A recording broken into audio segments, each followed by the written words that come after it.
welcome, welcome. You are listening to our Breakthrough Podcast. I am your host, Renee Taylor, and I'm super excited about the guest we have today.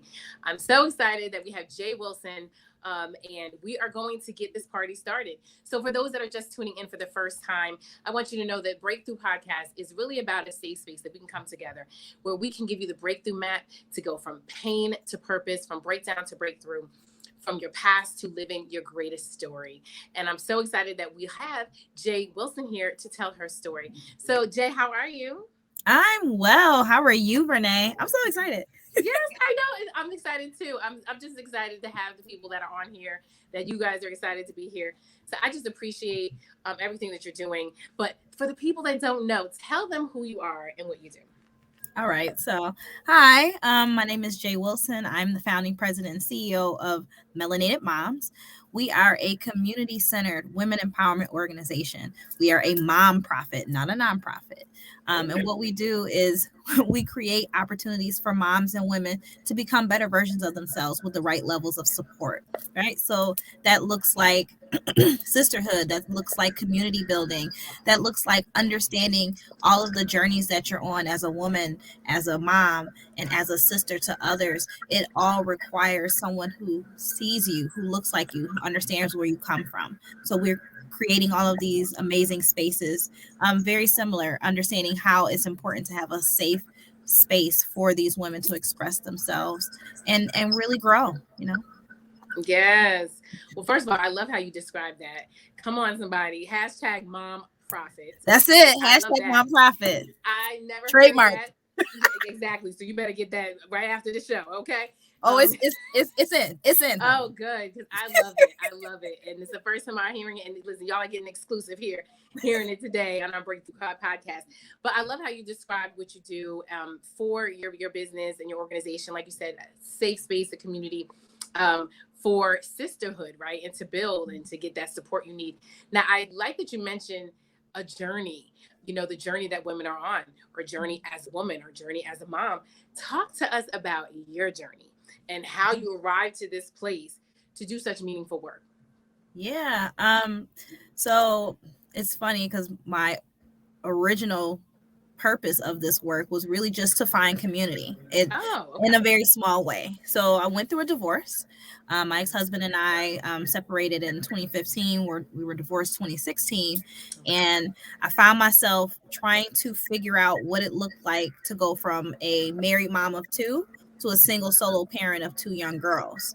So we actually originated on the app called Meetup, and we started with a very small group of moms. It was like 11 moms, and we used to just take our kids to different places, go to the zoo, go to trampoline parks, you know, just cultivate relationships with one another.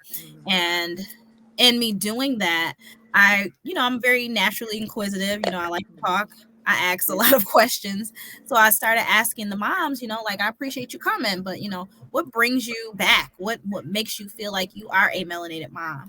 And they just kept saying, you give us this space to feel seen, and you open up a space for us that we didn't even know that we needed. So I just started diving deeper into what that meant. What does community look like? What does your community look like? Who are the people that surround you and help you stay sane and stay connected to who you are from all of these other angles? And what are the key pieces that you feel are missing? So in asking those questions, I started to get more into learning about birth work and how that also impacts the way that moms and women see themselves, and how they also project things into other people, including their children.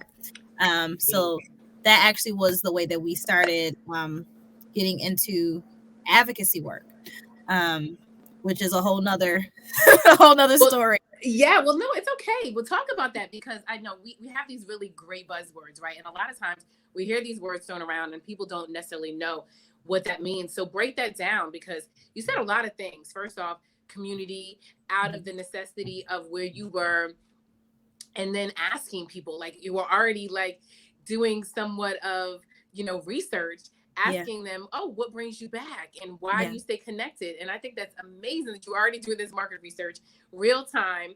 It was real authentic because you were one of them, right? So Yeah. you realize, listen, I'm no better than you. I'm here because you need me, I need you. So I love that. And then you talked about the birth work. So deep do a deep dive into the advocacy part. What are Yeah. you advocating for? Are you advocating for mothers? Are you advocating for just all melanated women? Or do they have to be moms? Where did your advocacy start? I'm actually going back to the original question. I'm advocating for the journey.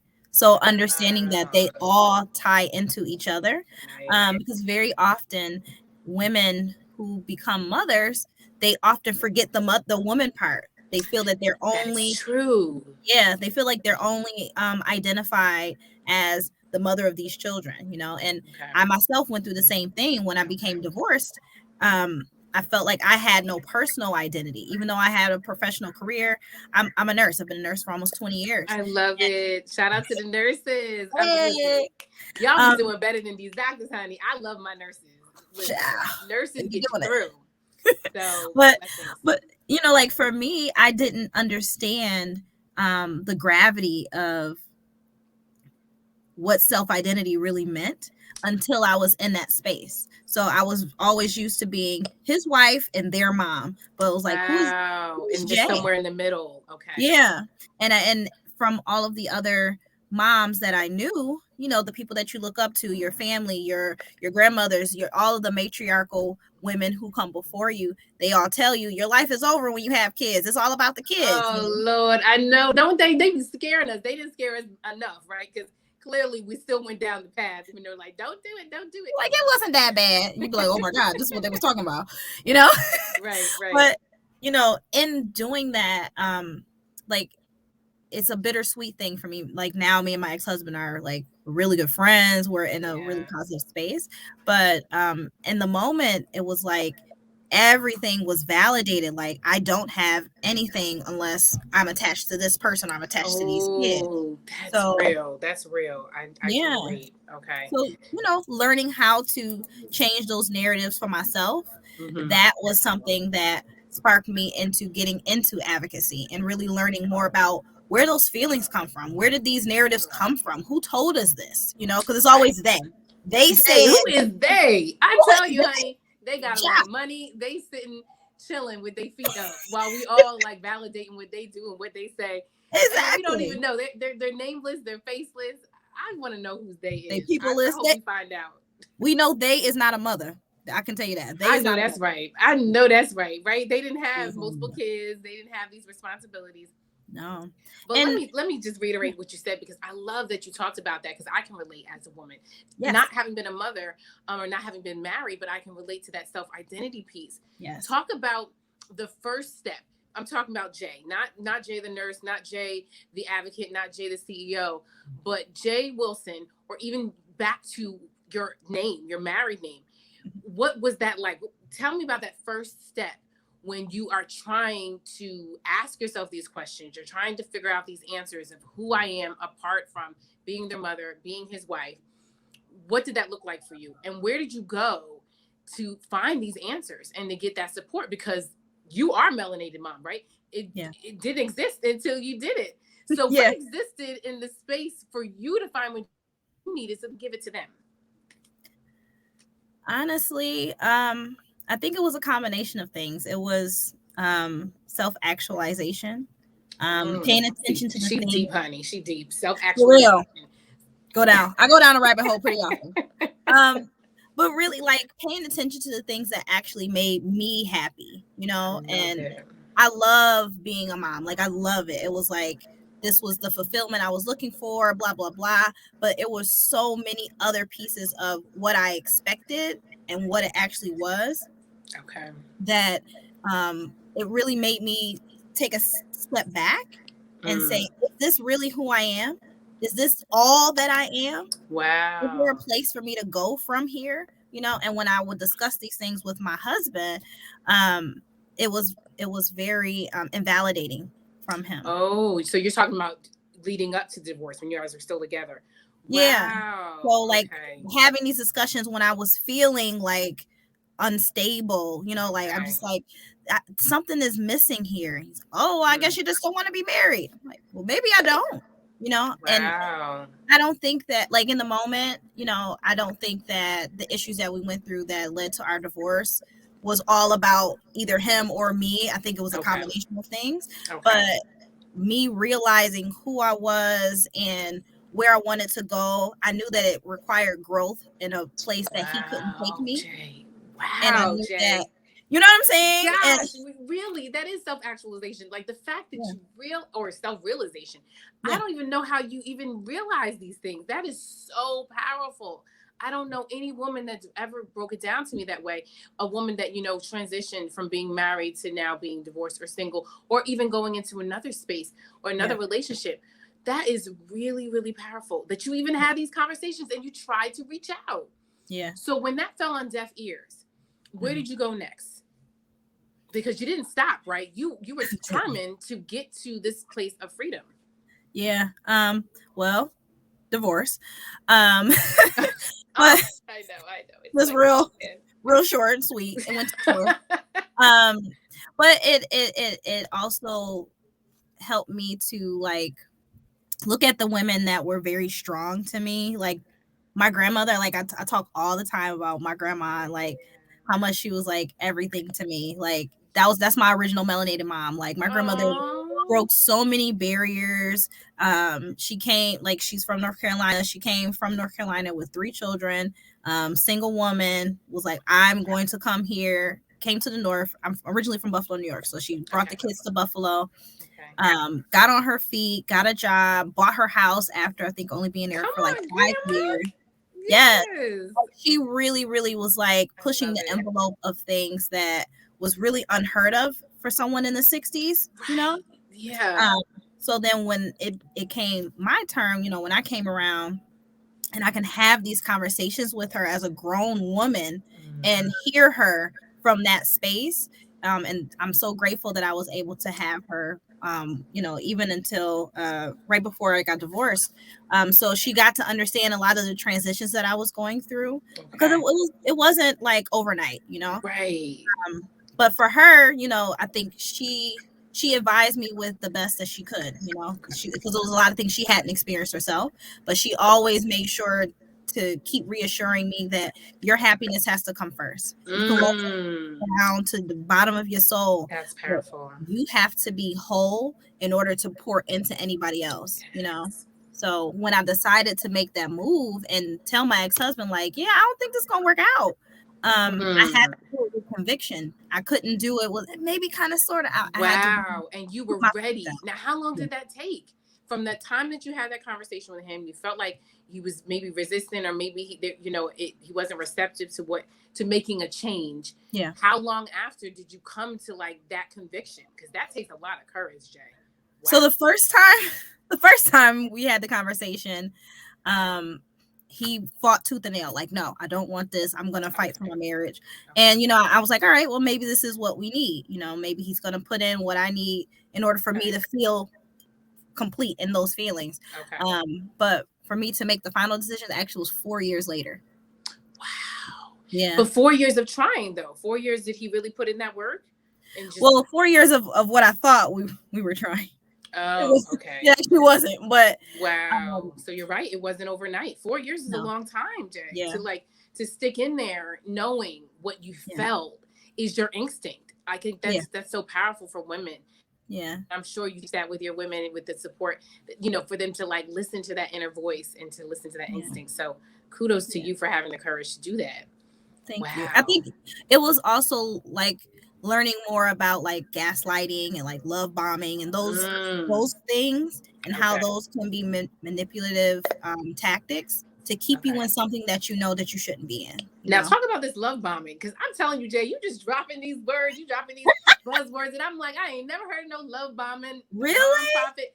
Tell me, what is love bombing? Please talk about that. Okay. So I'll correlate it to like your 5 love languages, right? Okay. So you have these love languages, they're, you know, this, that, and the third. One of them are gifts, right? So Yeah. Typically someone who's trying to love bomb you will gift you with so many wonderful things. It can be lavish trips, it can be money, it can be purses and bags and all these other things. And for them, that's how they're validating their love to you. So if you're not meeting them with the response that they want, then they're feeling like, oh, you don't appreciate me, or you don't love me like you say you do, and it can go very left, Right. And for me, what I learned from the 5 love languages is this is not my that's not my love language. I was about to ask you, what's yours? My love language is acts of service. Very much like if you can not necessarily do something for me, but like do something with me as like I thought of this because I know how much it would mean for with you in mind. Yes. Like the effort, that is everything to me. I'm like, oh girl, he put an effort, But if you're just if you even if it's like you bought me flowers, I bought you flowers because I know how much you love to see things grow. That will blow my Jay, you are so deep. I'm like, oh, I love it. I was like, okay, I got chills, right? You're right. That is very thoughtful. Like that takes, you're right. That takes some effort. Yeah, that definitely it's just more than like, oh, pulling out your credit card. Like exactly. Like that. Okay. And when I would talk to other friends or family about that, like my ex-husband is a very well-to-do man, so they're like, oh, well, he's paying this and he's doing, and you're going here. I'm like, yeah, but I'm not happy. I am not happy here. Right. And I don't feel like that validates, or negates my happiness, and it's nothing against him. And we've been able to work through a lot of those things as well. But it's like, it's nothing against you. These may have been tactics that you've learned, and you thought that was the way that you deliver love to someone. And that's the validation that you need. But I can't give that to you. So instead of me staying in a space that you feel invalidated and you feel crummy because I'm not there for you. Right. Let me take that step back so you can find what you need. Like I've always told my ex-husband, even when we were together, I was like, I just want you to be happy, even if it's not with me. Like I've never wanted to be that one thing. Like you'll never have it if I don't want to be. Well, that's big of you. That's, first of all, that's very mature. Okay, because most people are just not that mature. I think it was Jada Pinkett that said, well, she was like, listen, I don't care if we're gonna be together. I don't care if you're gonna be on that side of the house. I'm gonna be on that side of the house. This is it. This is forever. She was like, I'm not mature enough to get a divorce. And I felt that was the realest thing, because I said to myself, like, I'm not either. I've never been married, but I just feel like, I'm not there yet. God needs to do some more work on me before I can even become a wife. But that is really major and big of you to like I said, come to all of these realizations on your own, really, and demand to get there. Like you did not stop, even though it was 4 years later. So now you come to this moment, you said, listen, I'm convicted. I know what I want. This is what's happening. I'm going to go out there and find my happiness, whatever it's going to look like. Talk about that transition where you're like, okay, now I feel like I've got it. And now I can pour into someone, right? Because you mentioned about being whole, right? Yeah. And I know they always say you can't pour from an empty cup. You cannot. So talk about that transition where you felt like, okay, I grasp it. I have it. It's solid. And now I can pour it. Talk about that. Yeah. Honestly, I feel like it's a ever evolving space. So, the first time, I guess, it came from one of my first really successful events. We actually do it every year. It's called Childbirthing in Communities of Color. So that was when I first learned more about how to pour into the advocacy space of birth work and what it really meant. So we held this really great discussion. I did an outline, and we pre-screened a documentary called Death by Delivery. Wow. And where can we find that? It is on YouTube. It's about 45 minutes long. It will make you cry, but it will also make you think.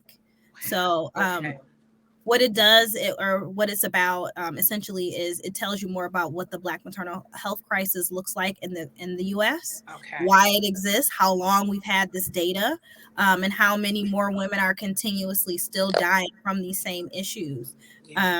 So we held this event. We did a panel discussion with 6 women. 5 of the women were moms, 1 was not.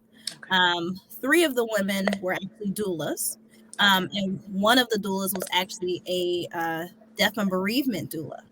So we actually got to talk about all of the phases of life, Absolutely. and we got to talk about how their motherhood experiences and what the experience as someone supporting a mom from birth to even death, how those things all translate to who we are and how we connect to each other and what our birthing experiences, how those things can really impact us moving forward with if we want to have more children, if we want to expand our family, and those things really can like start and stop um, the way that someone continues their legacy. If you Of have traumatic course. experience, I know for me, like I'm a 4-time survivor of preeclampsia, and I lost 2 children before having my first Oh, kid. Jay, I'm so sorry. My condolences. I never knew that. Wow. It's okay. I appreciate it. But Wow. me going through that, I didn't know Yeah. that I was a part of this statistic. I didn't know any of these Wow. things before I got into this work. So because of that and Mm. learning as I'm going, I'm like, okay, this is why I have this voice. This is why I'm doing this work. Mm. Why I need to be here. That Wow. in itself was the breakthrough. So as I'm pushing and I'm Mm. learning and I'm growing and I'm going into these new spaces, I'm gaining the confidence that I need. And then I'm also learning how to pull in my community members. So the women who are joining Melanated Moms and becoming actual community members, they're seeing themselves in all of these spaces and they're seeing how they were also in all of these different situations and didn't know that they were being impacted by something that is, a devastating um, uh, statistic. Yeah. Yeah. Oh my goodness. Wow. I mean, as if I could, r- respect you anymore. Like, it's amazing hearing your story in this way, Yeah. and all of like the meticulous, very specific, like very, um, significant stages and phases and scenarios that literally aligned Yeah. your purpose.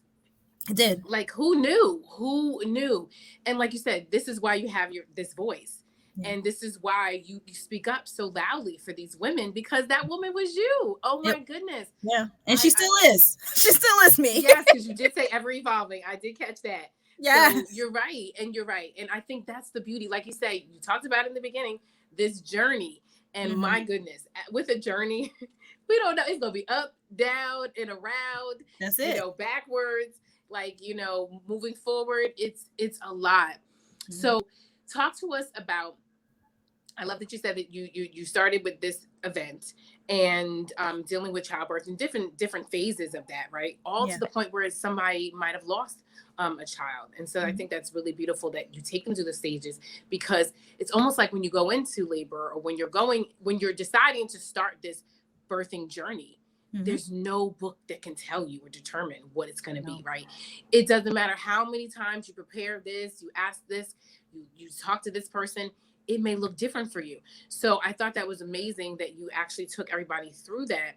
Mm-hmm. And so they could see all these different women, different faces, different parts of life, but kind of sharing in that space.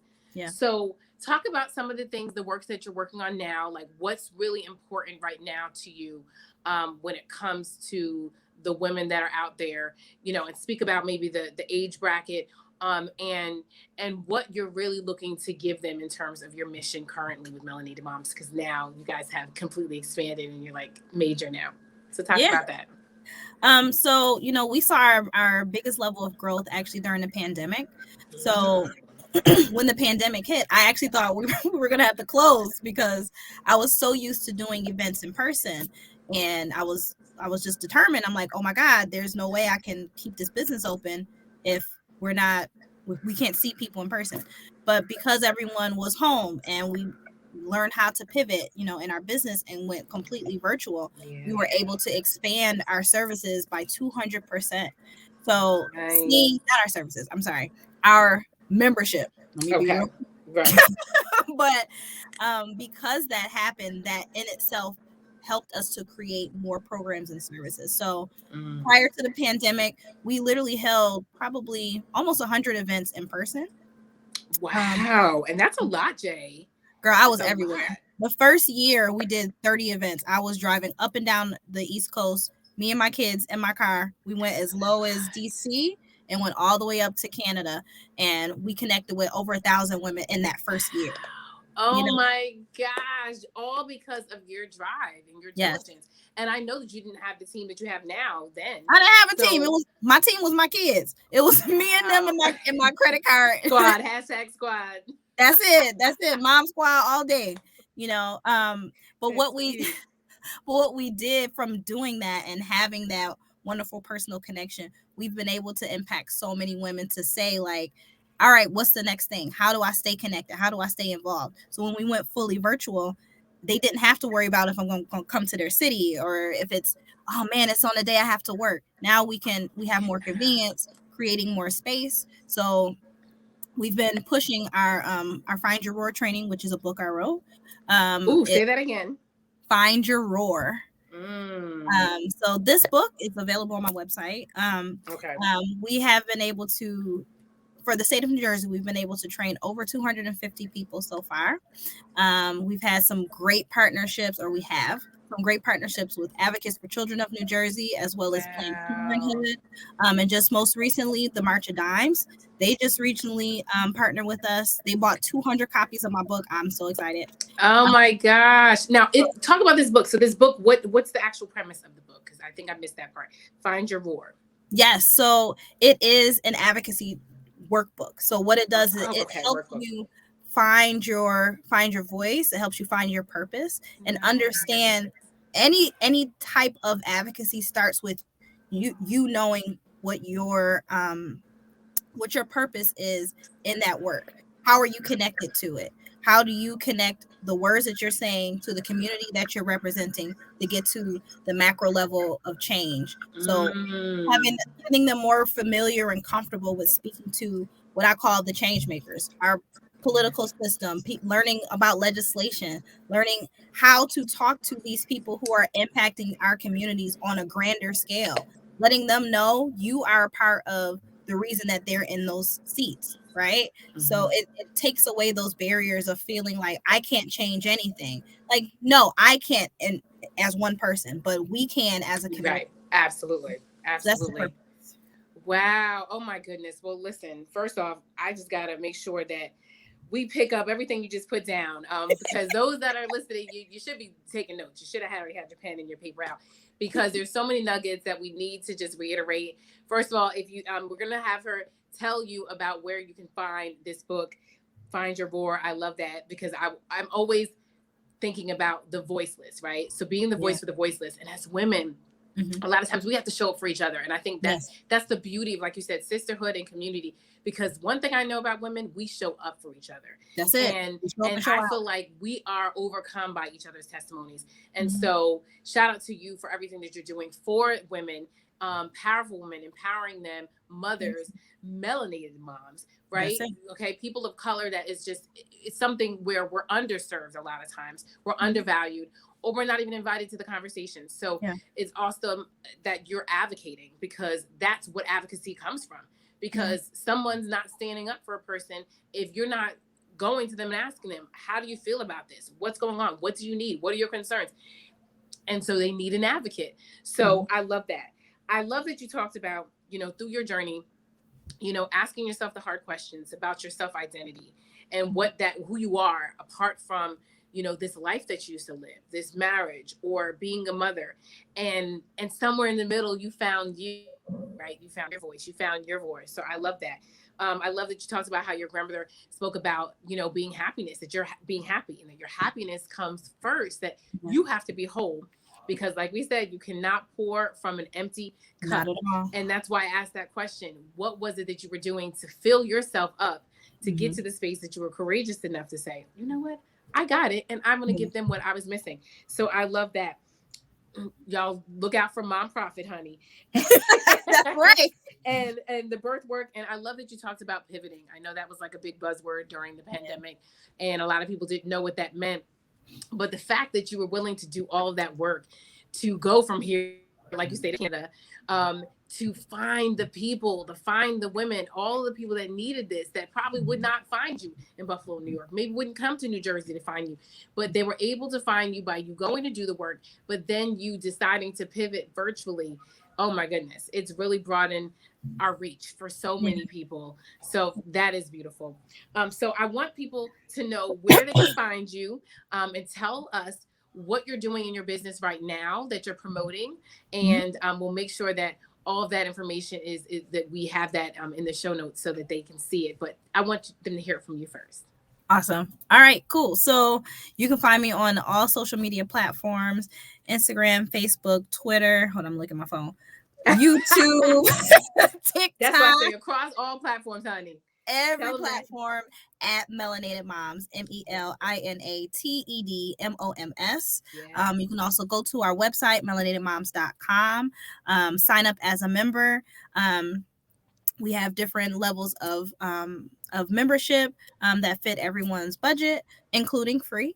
We want everyone to feel as valued, you know, as valuable as they absolutely are to us. So we understand there may be other factors that people can't afford it, but we still want you Right. to be a part of the conversation, Right. and know that you still are a member. So that's where you can find us. Things that we're doing. So now, we're wrapping up the end of a very great year. This was our first 6-figure year. So I'm incredibly excited to announce that. Yeah, that's amazing.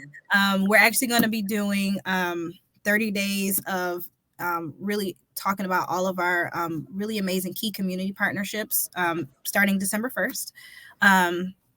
And really talking about how they've been so impactful in the way that we've been able to expand our work, not just for New Jersey, not even just for the US, but also across several countries. So it's really, really been amazing for us to see that International. growth. That's right. That's right. What else are we doing? The Find Your Word training. So with our recent partnership with the March of Dimes, they've enabled us to be able to expand our Find Your Word training throughout the state of New York and New Jersey. Ooh, Are going to be able to offer that training to people for free. So nice. I'll make sure to send you the codes. Okay. So when they go to register, it will actually be free. They just have to use one of those codes as long as they Okay. live in New York or New Jersey. It will work. We are also a part of so much. We're a part of, for the state of New Jersey, we are a part of the Doula Learning Collaborative with the Department of Health and Nurture New Jersey. Ooh, that's major. That's major. I'm super excited about that. That's going to be so pivotal in creating new spaces for doulas of all ethnicities to have representation. So we're going to be a part of that. For let's see, Find Your Roar. What else are we doing? Oh, sorry. The beginning of 2022, we're actually going to be doing a moms in business incubator. So what that is really Nice. doing is really highlighting a space specifically for moms who want to be entrepreneurs, giving them the tools that they need to take their business from an idea into an implementation space. So learning how to break all those things down, and we do it in terms of pregnancy trimesters. So Nice. preconception all the way to Look inter. at that. Look at Yeah, that. it's Oh a my lot. goodness. It is a lot. Yeah, honey. I hope I can keep up. Well, you heard it here, guys. I mean, Jaye Wilson has honestly dropped so much knowledge. Oh my goodness. So many things that I didn't know, so many conversations that we need to be having, right? And it's beautiful that you're introducing this dialogue to the masses. Like you said, now that they're international, honey. So this means that everybody that needs it is going to get it, and they'll know where to find you. And I love that. And really, that's what our breakthrough podcast is about. It's about Yes. giving you the breakthrough map. You heard it here. Jaye talked about her loss, even the loss of a marriage, of an identity, of this space and this person that she was in that phase of her life. But she took that pain and she brought it to purpose. And in that, I'm sure that she's had some breakdowns in the midst of that, because I know divorce is like a death, and it's It is. hard, shaving away. Like she said, there was 4 years in that span where she was deciding what she was going to do. So I encourage anyone that's listening that you can do it, that we can give you the map. We can give you the support system, the safe space, like she mentioned, to talk about how to get from pain to purpose, the breakdown to breakthrough, from your past to daring to live your greatest story. I am your host, Renee Taylor. I'm so glad that you were with us today with our Breakthrough Podcast. Make sure that you like us and subscribe on all media platforms. And until next time, keep breaking through. Thank Bye. you. Bye. Thank you.